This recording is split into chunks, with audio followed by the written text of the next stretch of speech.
Guys, Season 2 has not been good to me. I missed a couple weeks early on due to a move, and ever since then I feel like I've just been stuck in the mud, not able to time keys and get the rating I'm used to having at this point in the season. So a few days ago I shared with my YouTube subscribers that I was frustrated with the season and I was going to take a break from pushing keys on my main for a little bit. And the response was pretty interesting. Turns out I'm not alone in finding that pugging keys in Dragonflight Season 2 has been an uphill battle for healers. A lot of you guys responded by saying that you've had a harder time than ever with pugs. You weren't enjoying the season as much, whether it was due to dungeons, affixes, or just your teammates. And I've been hearing people talk about a healer shortage, although as a healer myself, I can't say I've really experienced it.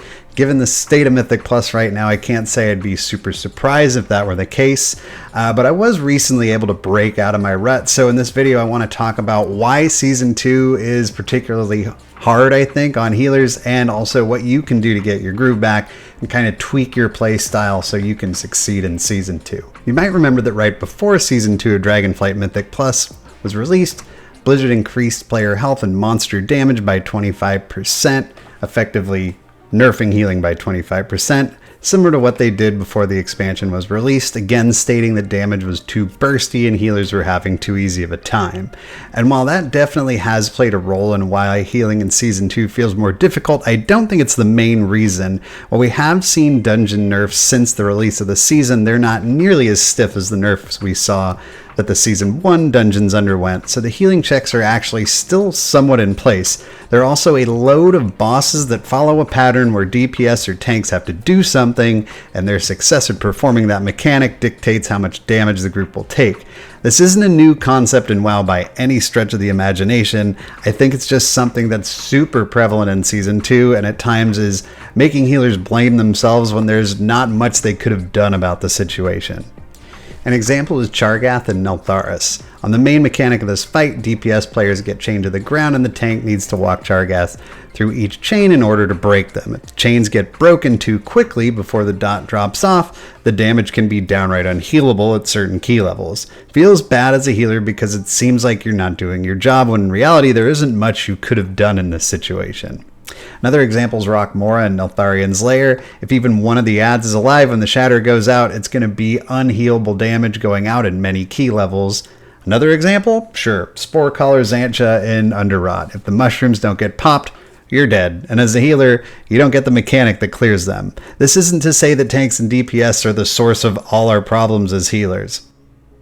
Or is it? No, for real, it's really just to say that there are a lot of bosses that require coordination from all the players in the group, and the consequence of doing things wrong is a whole bunch of damage going out. It also creates a really unforgiving situation if maybe you lose a DPS and can't B-res them, as many of these mechanics become impossible to foreman. I do feel like the nature of the mechanics in Season 2 make pugging a little bit harder than what we're used to.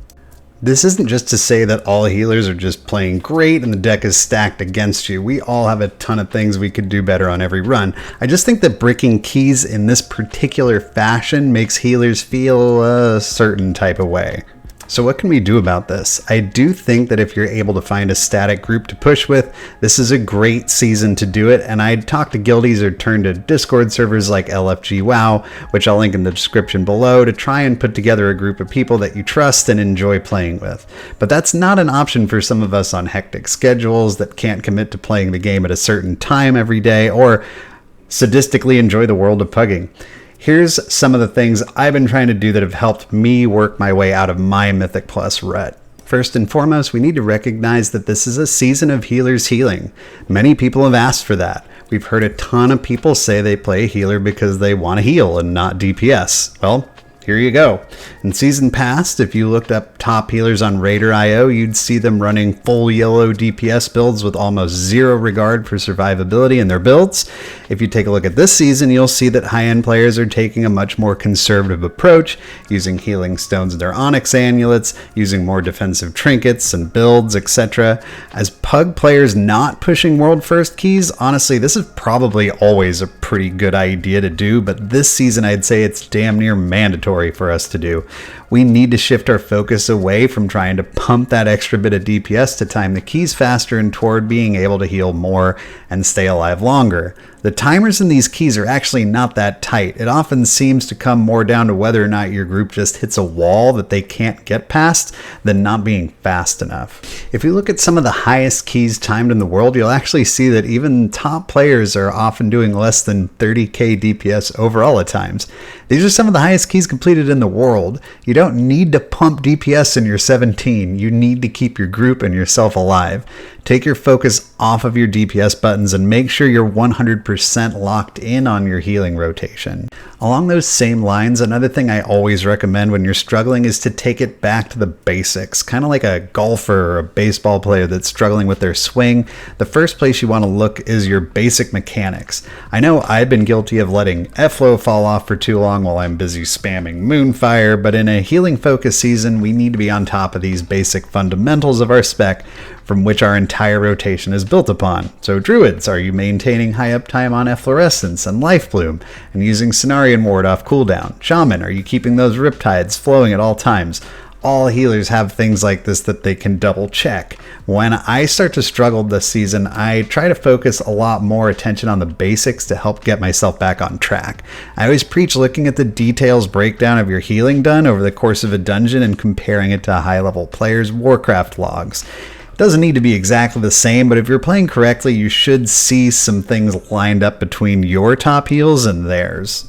Another thing I'd recommend is communicating with your pug teammates. For example, as a Resto Druid, I find the second Gash Frenzy in Brackenhide Hollow to be kind of a pain to deal with. You've blown Flourish on the first one, need to find a way to get by without it on the second one, and depending on how quickly your group kills the totem, you only have a few seconds to get your heal over times running before the ability goes out. So I always let my party know to use health pots and whatever else they have to deal with it on the second one, and to my amazement, it often actually works. If you don't say anything, you risk well-meaning DPS and tanks blowing all their defensives and healing abilities on the first one, where you don't really need it, as you've got all your CDs and usually Bloodlust running too. And for the less well-meaning players, you'll remind them to actually do something. On the topic of healing potions, do you have some? And by some, I mean hundreds.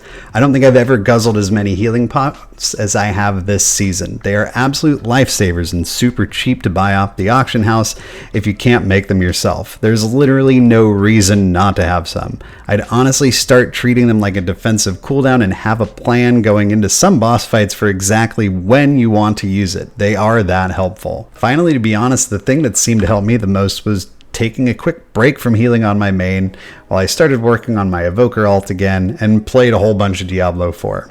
Getting tilted will put you in a cycle of getting mad and then angrily joining another group to try and make up for it, but then playing poorly because you're mad and then playing even worse.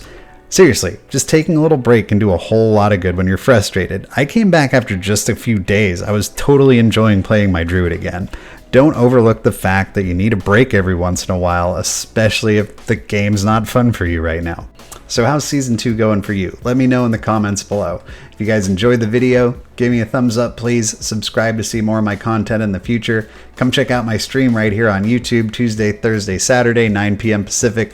Great community of healers there where we can commiserate and ask questions, discuss keys. We have lots of fun. Hope to see you there sometime.